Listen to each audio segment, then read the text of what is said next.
Universities are considered as excellent centers for education. Students who get qualified to enter universities are the cream of the crop and they deserve to get an uninterrupted learning experience up until their graduation. However, undergraduates like me face many challenges during our study due to various reasons. Hello, everyone. A very good morning to all of you. I'm Yasasmi Gamage, the moderator for this session. Today, in Town Talks, we are going to discuss about the challenges faced by university undergraduates in Sri Lanka. To start off our discussion, let me invite a great personality to our forum to guide us through this topic. She is a visiting lecturer, researcher, speaker, writer, and an educational consultant with experience of 12 years in the field of higher education. In 2019, she obtained her PhD from the Open University of Sri Lanka. She is the co-editor of the Institute of Physics in Sri Lanka and currently engaged in physics popularization as the convener for IPSL monthly webinar series. The fact I love her is that her mission is to impart her passion for physics to anybody in such a way that it contributes to the entire community as a STEM activist. Let's welcome Dr. Chathurie Nupearachchi. Good morning, Dr. Chathurie.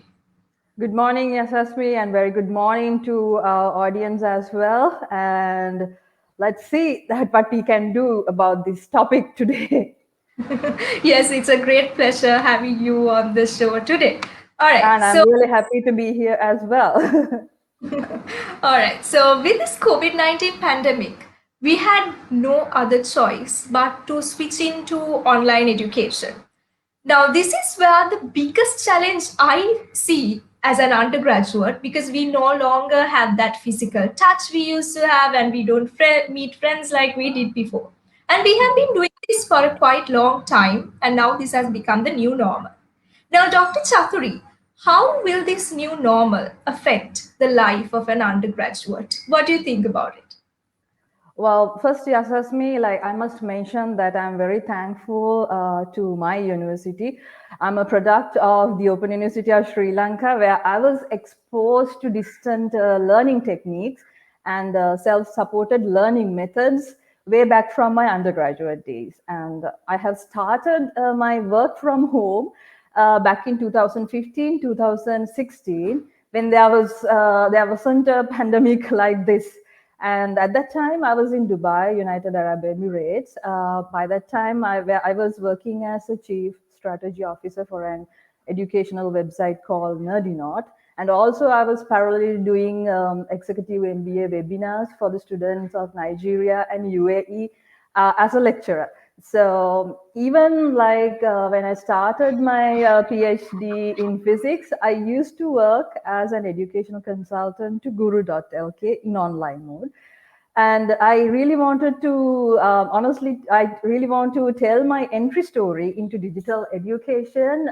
First of all, because I was already living the so-called new normal lifestyle like a digital nomad way before the pandemic.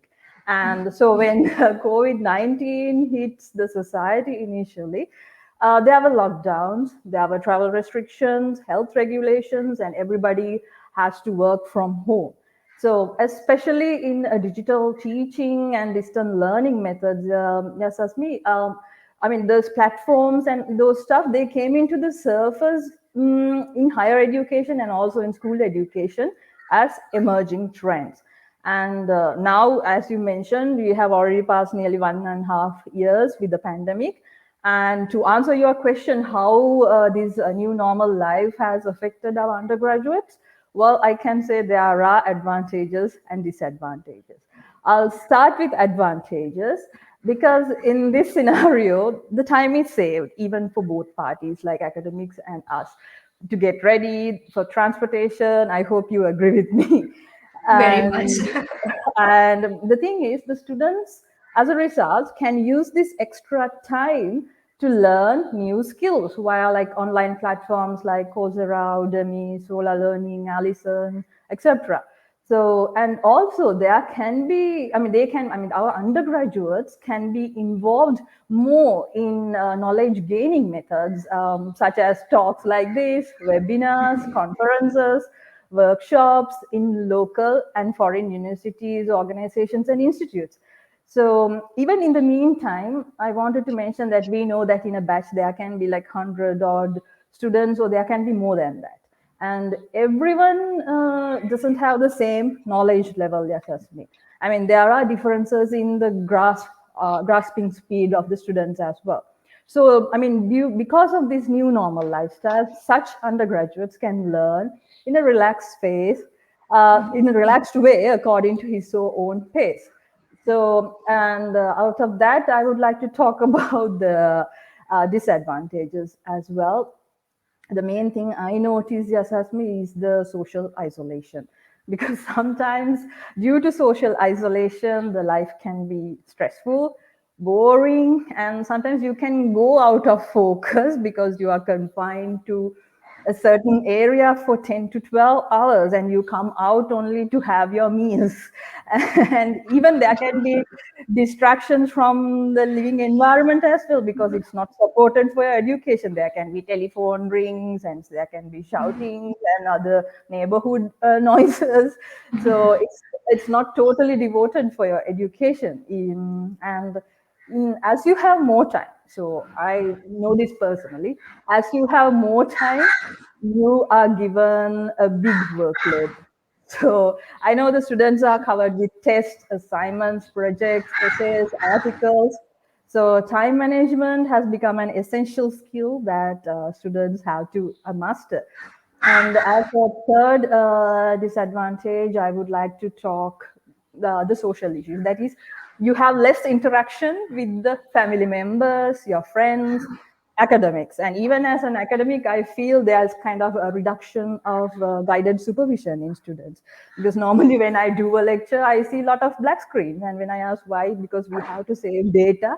So we are there in only in the audio mode, not in the video. And so how do I know whether they are engaged with me or whether they are doing something else?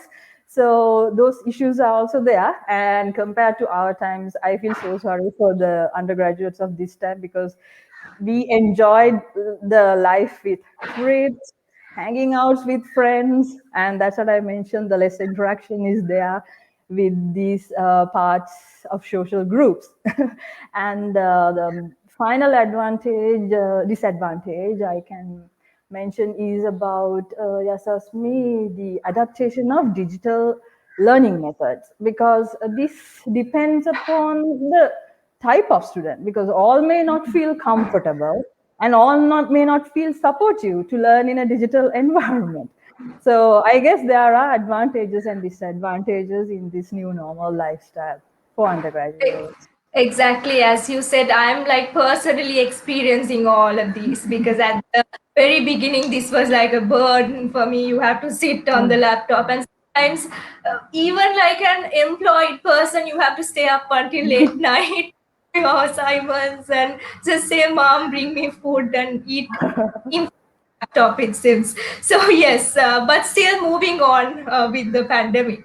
So with that, now in universities in Sri Lanka, there are two types, like the governmental universities as well as the non-governmental universities, which is a very hot topic these days.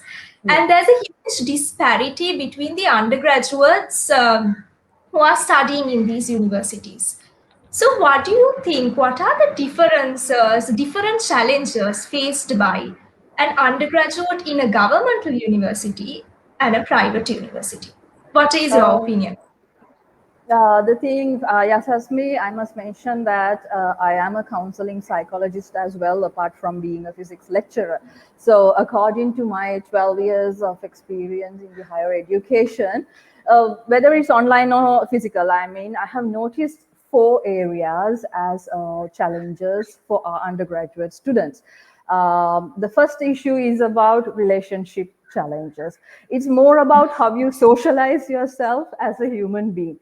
because the relationship challenges can be seen with your family members, friends, teachers or lecturers, and sometimes with your fiance or spouse. So I'll tell you much more about it.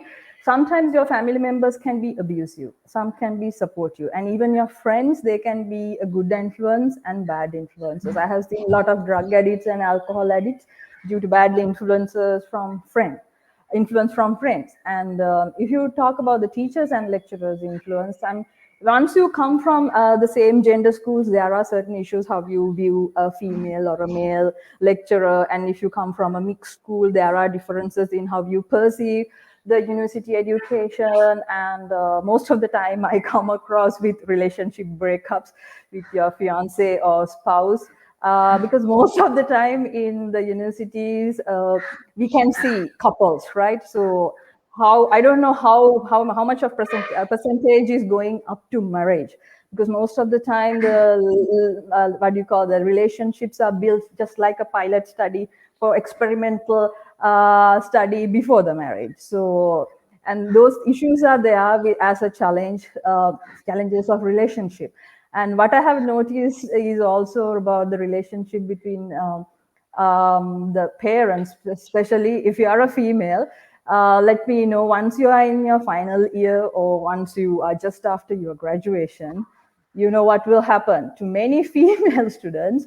There's some sort of social pressure. Even it can be a family friend or can be a relative mentioning, okay, it's high time to get married, right? So your time is running out. I don't know, this Asian culture, they think that our marketing demand as an unmarried woman diminishes at the age of 30. So I have come across such issues. So what I normally advise in these relationship challenges to my students, I say, okay, first you should tell your plan to your parents or your friends or your family members. I mean, most of, because they are very closer to yourself. So tell, okay, this is the time I will get married. This is my next move. I'm going to do my higher studies first. I'm not interested about this. So I will. I mean, that sort of communication should be done thoroughly. So that's a relationship challenge I have noticed among these parties. And the second thing is education challenge. Because of these relationship issues, some students they get upset in their, I mean, they don't perform well in their studies, and sometimes they wonder, okay, why should I do this degree? Why am I doing this degree? What's the next move? Because as a STEM activist, yes, as me, I normally encourage further studies for both genders. And not only that, there should be your work and life balance with educational goals. So, for example, I can tell that I started my PhD while I was pregnant with my first kid. And even I did 2 part-time jobs as an educational consultant as well as a visiting lecturer. Of course, I couldn't do alone, but I had my full support from my family members. But it's all about time management and discipline with a proper plan in your life. So, and even there are so many challenges in education for undergraduates. Now, if you look at the digital education platforms, methods, and techniques, there are some infrastructural issues. The internet coverage in Sri Lanka is not uniform. There are related problems with receiving signals, cost of data packages, equipment cost for smartphone, laptops, and even auxiliary item cost. And there can be power cuts in Sri Lanka occasionally. So I mean, even I still remember I mentioned that I will join the today's talk if there are no power cuts or unfavorable weather conditions. So that uncertainty is there in Sri Lanka. So it's same for undergraduates as well. And the third one is economic challenges that I have noticed. So once you move ahead with your educational journey as me, you will wonder, okay, what will be my dream job? Oh, have I understood my passion? I mean, do I have to be a burden to my family? Can't I do a full-time or a part-time job while doing my degree? Because I have seen a lot of students are doing tuition while they are doing their degree. So, I mean, I really support that economic independency from the undergraduate days, because even talking from my experience, I used to do English literature for ordinary level students in from my second year in undergraduate.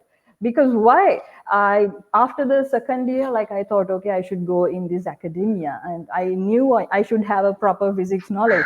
But knowledge was not important. I mean, knowledge was important, but it's not completely there. I mean, I should have communication skills to, I mean, to produce my knowledge and to produce my views in a proper way, effortlessly.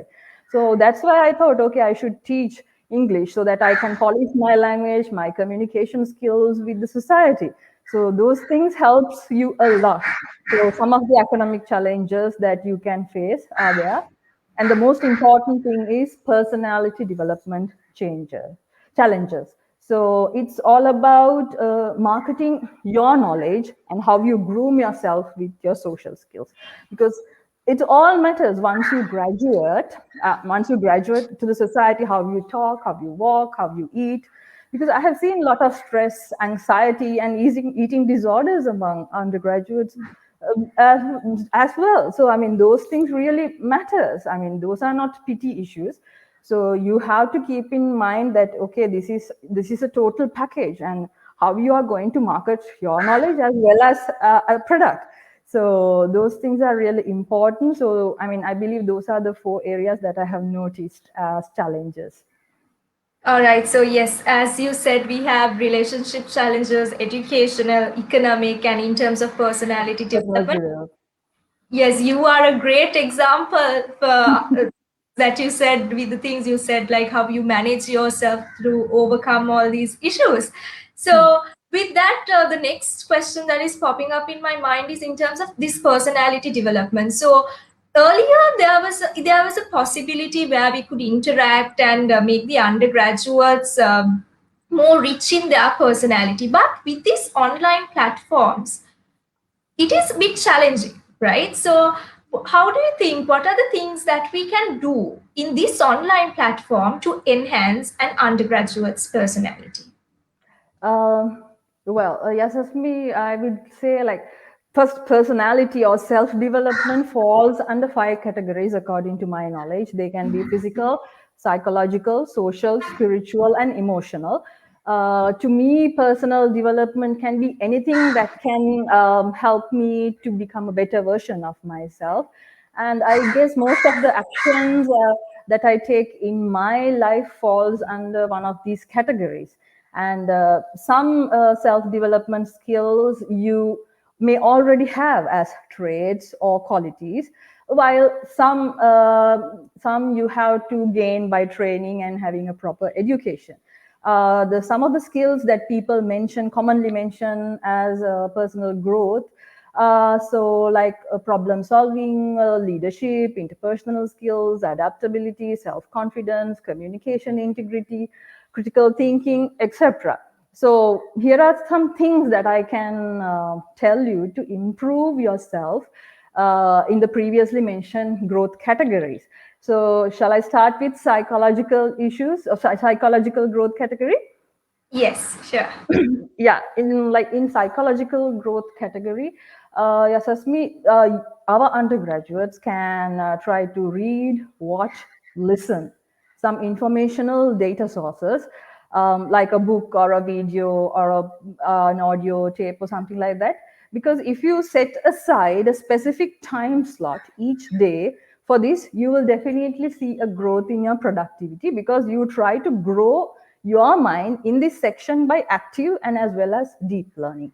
So my favorite like activities are like reading books and taking different courses apart from physics, and watch or listen informative videos or podcasts.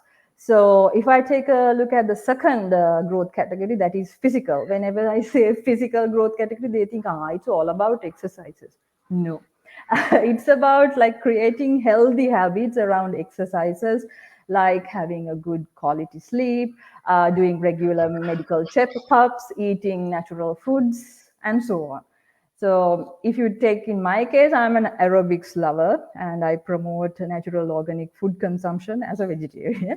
And in the third category, spiritual. I mean, this can differ from person to person because according to their religious belief. I mean, this is the growth category I feel that describes about your inner peace and helps to connect your true nature as a human. So the related activities that our undergraduates can do can range. I mean, it has a wide range. It can be from meditation, doing a prayer or chant or worship, reading religious books, listening sermons, and so on. So, like as a Buddhist, I normally have a particular time slot for religious activities with my family members each day. So, I wanted to balance this side also. And the fourth growth category that I really like to talk about is the social category. It's about upgrading your standards as a human. So it can be learning a new language, increasing your media or IT literacy, your general knowledge, your deep learning, critical thinking, those aspects. And as an academic or a person, I'm academic or a speaker, like I really try to improve my public speaking skills. And also, I'm committed to do more active listening to my students because I really try to help them in my capacity. And now I have done four, yes. Fifth part is the emotional category. And I mean, there's a reality, right? Holding your emotions can wear and tear you by the end of the day. So, and it's not healthy. Do you agree with me? Yes, very much. So, yeah, so I feel that this is the most overlooked category of us. And according to your mood swings, I mean, in a tough situation like this, you can write your emotions in a journal. And even you can talk to your near or a dear person. And if you cannot have an emotional balance, your emotional equilibrium, it's better to go for a counselor or a therapist. And even I normally share my own feelings with my family members and with some of my friends. Because I always try to be positive and happy as a result with everyone I encounter in my life. And apart from these things that you can do, I normally recommend to have a look at the biographies of certain role models of yours, because their biographies can be helpful to yourself to move forward. And also, I believe, yes, Hasmi, you need to find a way to measure the progress, because it is an indicator that shows you whether you are in the correct or wrong track. And most of all, in personal development, you need to be honest with yourself, because you are the judge of your own life. And most of the time, I hear that our students want quick, instant results in personal development. So, I mean, it's not like instant noodles. Like, the true change will come only if you stick to a certain personal regime with consistency. And because self development will not occur in a week or two, it takes time to see the results, and it has to be viewed as a daily practice or a lifestyle. All right, Dr. Yes, as you said, we are the judge of our own self. So, to develop our personality, I'm sure we will have to put some effort, as you said, in all those sections. If we can put some effort and improve ourselves, even though during this online platforms, through these online platforms. So with that, now the thing is, like, in university life is, as you said, it's splendid. But the most sour or the painful part for me is the exams, ones that we face. So, and the most conflictual or in our decision making, even what I feel like is most universities struggle to decide whether to go for online exams or whether to go for these physical exams, even in such a pandemic situation. Now, representing academia, doctor, what do you think is best? Is it online exams or is it physical exams? Good question. Yes, Aspi. Like, I mean, there is very limited implementation of online exams in many universities, as most of them before the pandemic period opted for physical exams, as you all know, with physical invigilations in large examination halls. So, I mean, due to this pandemic, I mean, the collection of students to one location for a longer period is no longer considered safe unless if you strictly adhere to some health guidelines. And that is why I believe many local and foreign universities postponed their examination during the first wave. And in Sri Lankan university context, I know online exams are kind of still new phenomenon to many higher educational institutes. I mean, without wasting the time of the student's life, I feel that online exams are a good way of maintaining the momentum of education because it ensures the learning process without a pause or a break. And that is why I believe now, after a couple of after a couple of months, some of the local universities and foreign educational institutes are conducting a certain percentage of online exams without having much resistance to it. And but as you said, there are several challenges along the way, because if I say normally each exams has set of rules, but when it is conducted remotely, I mean, it is difficult to monitor the students who abide by these specific rules that are set. And the lack of internet connection and the assisting resources and some issues are needed to be fulfilled from the side of the student. And also, I think the technology has to evolve more to detect sort of fraudulent activities during online exams. And even in exams we have seen, I mean, you can't see in video for 2-3 hours, and then there are so many students who are joining online for the exam. I mean, if you can divide it into batches and batches and do the exam, then it will be much more productive. But even sometimes I believe, I don't know, this is some of students' opinion, sometimes online exams may create unnecessary stress. I mean, it can vary from exam to exam, and it also can vary from student to student. And even the exam taking environment is not uniform, right? I mean, we are trying to keep it on a certain place to give you same exam environment. So once you are in the online mode, I mean, many can come from backgrounds which do not support the exam environment. So in my opinion, like, if we cannot have physical exams, then we should go to online exams. And I mean, this is the simple as that. We need to cut the coat according to the cloth. So online exams may not hinder the level of the degree, but may change the perception of the degree's quality to some extent. And I believe even with all these challenges, yes, as me, I still predict that online exams will remain as a key feature in higher education because it saves time in the sense in exam creation, delivery, and marking process, and it also saves money and also some paper materials. Yes, indeed. As you said, considering time, it is really time consuming. And of course, I enjoyed online exams being a rather than you have no pressure because it was open book exams, and I really Sure. love because you can refer to any time and submit your answer scripts. So Yeah.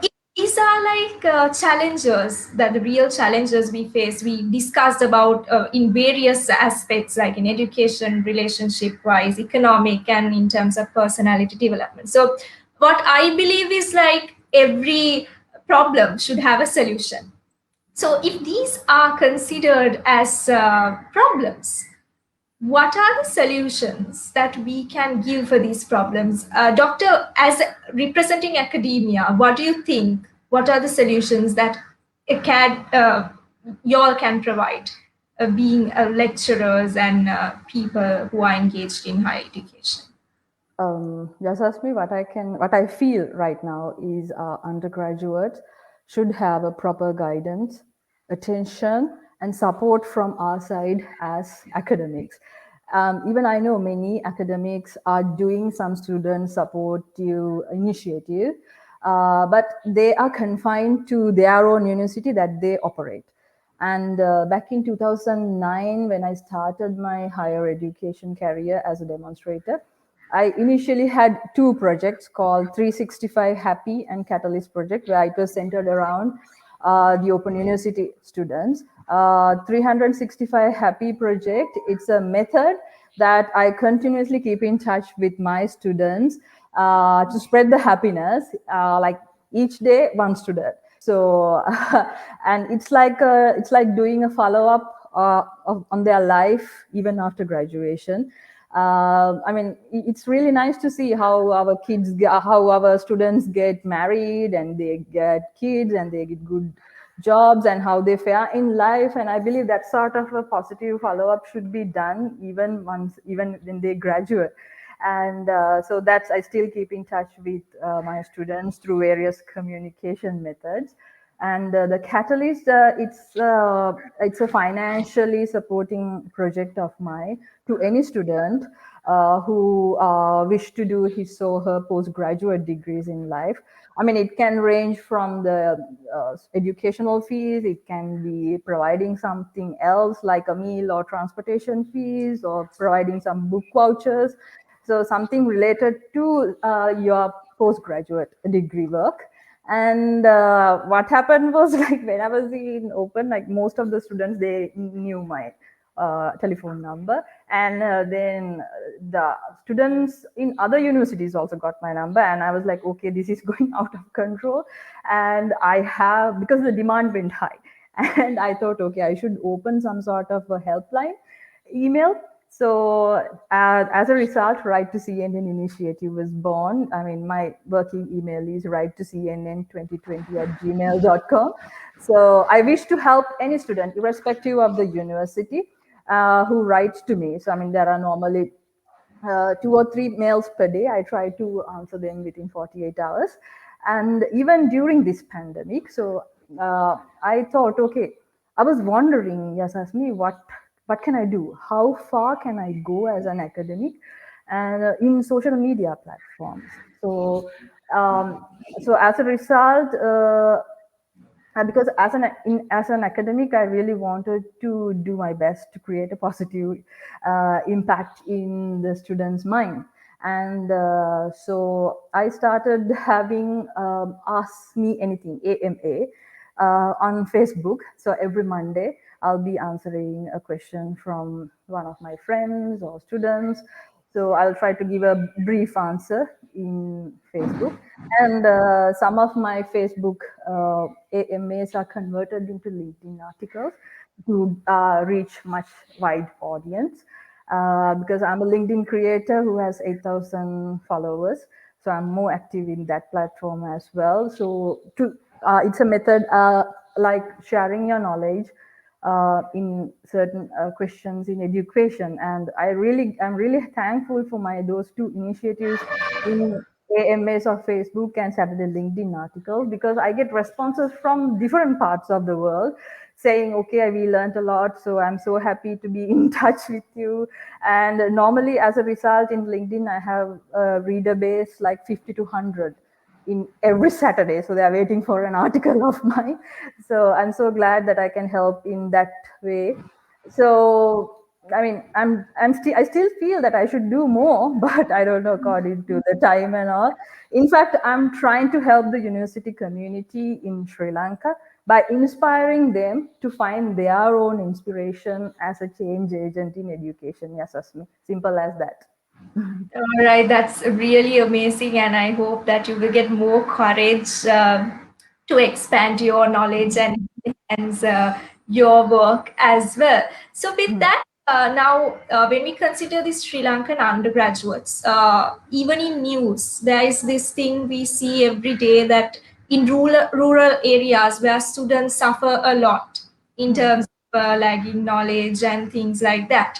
So, what do you think? What are the challenges, like the main things that they might face, and how are they different from an undergraduate in an urban area? The thing is, again, like that, I mean, the infrastructural issues are there, as of me.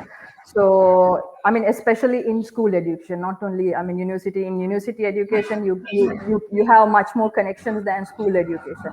In and rural areas education, most of the time it's the teacher, because they have the teacher centered education.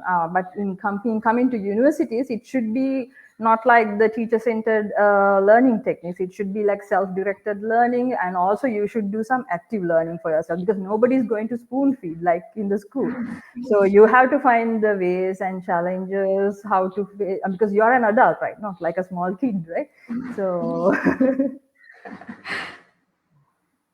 Yes, all right. So, yeah, exactly. I guess with the things that the economical barriers and everything, maybe that's why these students yes, a lot, and we see a lot of. yeah, that is why this is some of the economical challenges that I have already mentioned, and Mhm.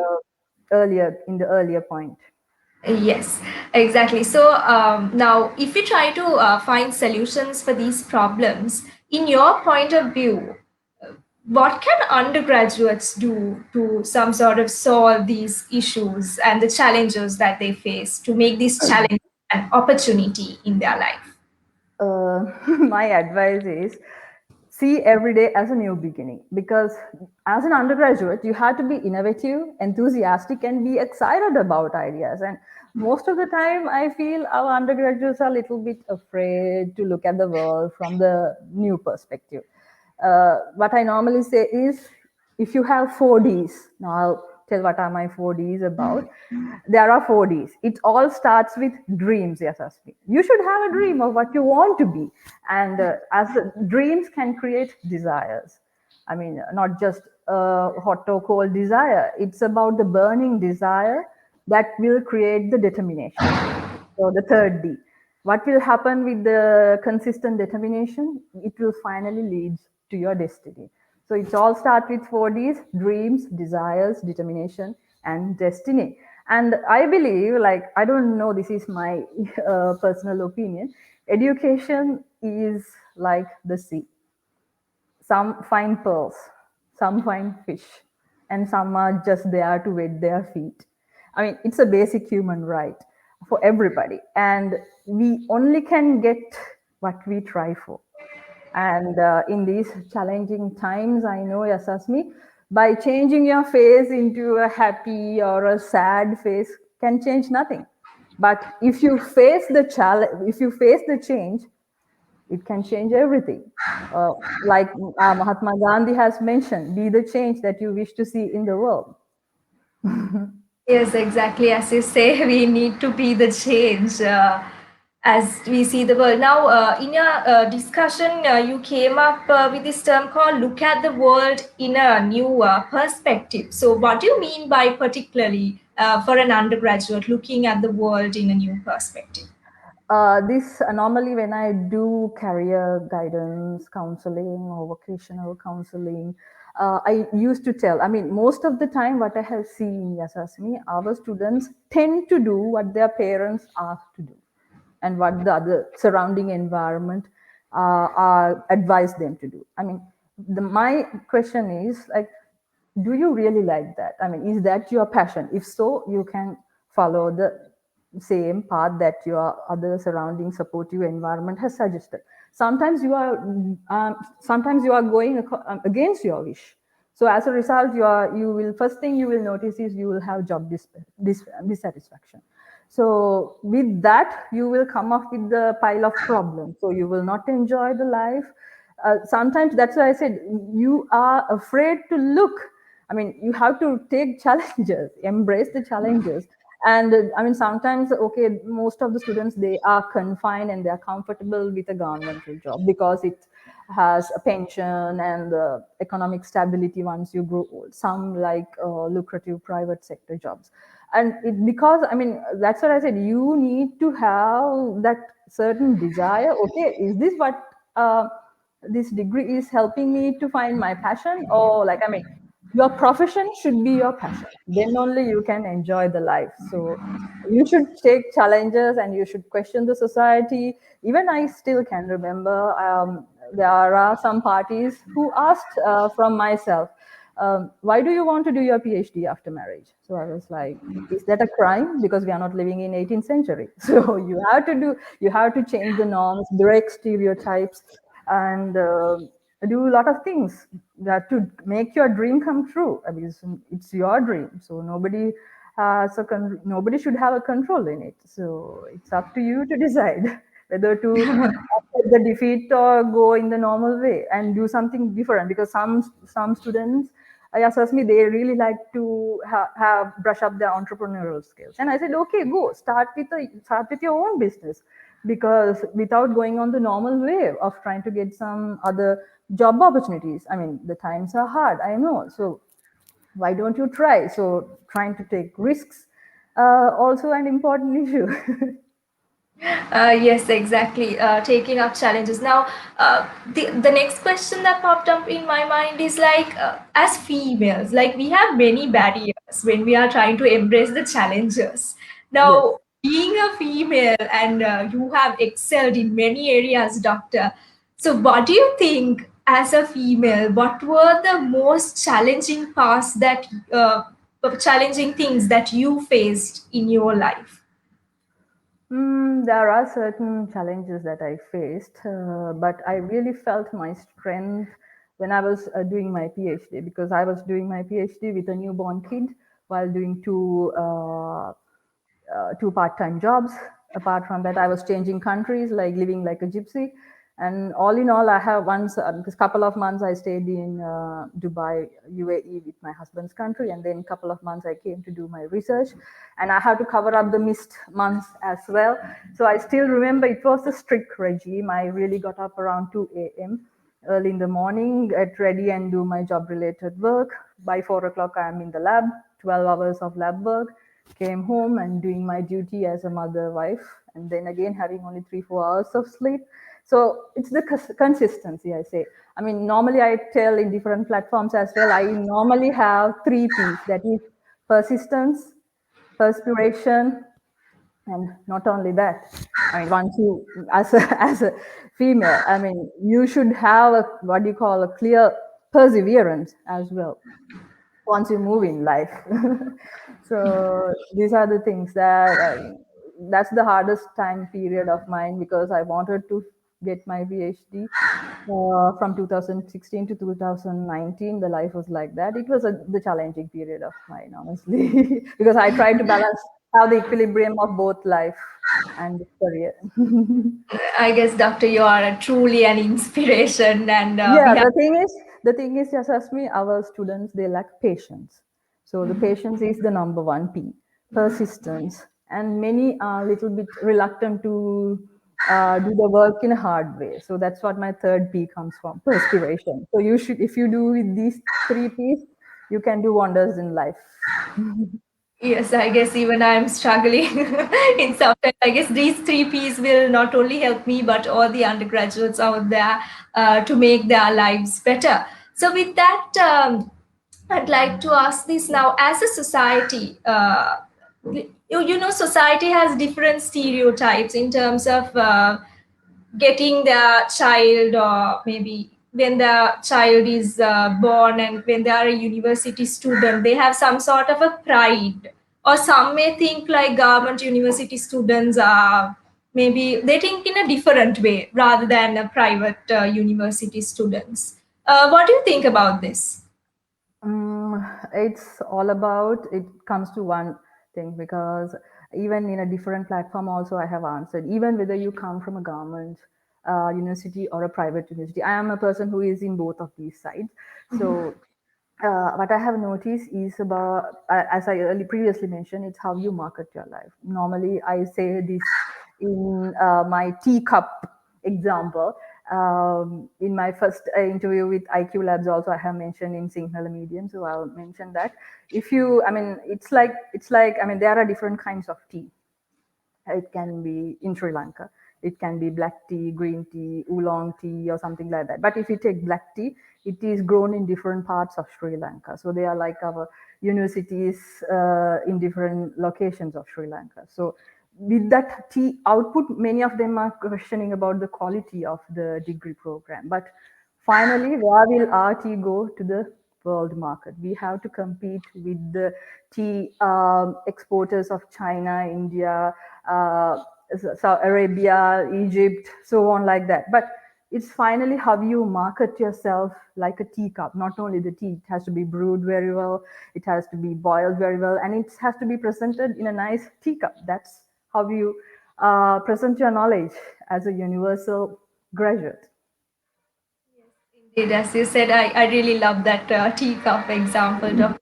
Yes, because after all, yeah, no matter what, even though you are a governmental university student or a private university student, at the end of the day, what we want is for our future to be knowledgeable as well as great personalities. So, with that, now what we can say is, in terms of the society, what is your final message to the whole audience and to everyone who is listening out there? How can we take all these things as an opportunity to build ourselves to be a responsible citizen, a responsible Mm. citizen of Sri Lanka?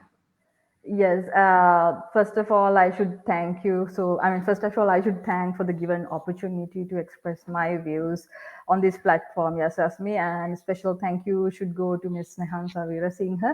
Actually, I really see and feel the frustration amongst many of our undergraduates who worry deeply about the future uncertainties during this pandemic. And what I notice is when ambitions overtake the performance, there is a created gap, and that gap is called frustration. But have you think about the process vice versa? That means when performance overtakes the ambitions, it's called success. So, Yasasvi, how to spell success? Success. Correct. So I will share my success mantra with the Town Talk audience. S, see your goals. U, understand the obstacles. C, create a positive mindset. Second C, clear your self doubt. E, embrace the challenges. S, stay on track. And final S, show the world that you can do it. Shall I repeat? Yes, doctor, indeed. S, see your goals. U, understand the obstacles. C, create a positive mental picture or mindset. C, clear your self doubt. And E, embrace the challenge. S, stay on track. Final S, show the world that you can do it. And I believe you can achieve it. Yes, indeed, that success mantra is really going to be helpful for all of us. So thank you very much for sharing that. And we are really glad to have you today in our show. Thank you very much, Dr. Chathurie, for being here us today, spending your valuable time and sharing your insights about the challenges that we face. And indeed, as you said, yes, we are quite frustrated, but I'm sure this success mantra would lead us, all of us, for a better future. So, with that, once again, thank you very much, Doctor. We are going to now officially sign out from Town Talks for today. Thank you, everyone, for listening and engaging with us today online. Until the next episode, everyone stay safe and most importantly, stay home. Same here. Have a blessed weekend as well to everyone. Have a nice day. Thank you very much, Doctor.